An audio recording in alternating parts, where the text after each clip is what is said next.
কোনো ব্যক্তি যখন আমাদের থেকে বিদায় নিল, মৃত্যুবরণ করলো, তখন আমরা কিভাবে বুঝবো যে বিদায়টা ভালো ছিল এবং এই লোকটা আশা করি যে জান্নাতি হবে? এটা আমরা কিভাবে বুঝবো?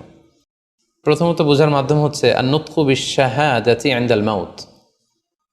মৃত্যুর সময় যদি কেউ আল্লাহর জিকির করা অবস্থায়, আল্লাহকে স্মরণ করা অবস্থায় কিংবা শাহাদাত বাণী পাঠ করে যদি মৃত্যুবরণ করতে পারে, তাহলে আশা করা যায় যে এই মৃত্যুটা খুব ভালো মৃত্যু হয়েছে।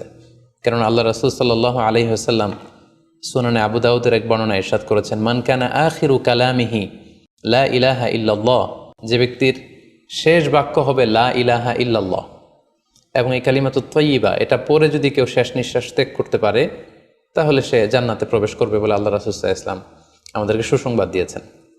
তাহলে মৃত্যুর আগে কালিমা পরে মরতে পারা এটা একটা সৌভাগ্যের বিষয় এবং এটা একটা ভালো সাইন। পাশাপাশি বিশ্বাসী ব্যক্তিরা, ইমানদাররা যখন মৃত্যুবরণ করে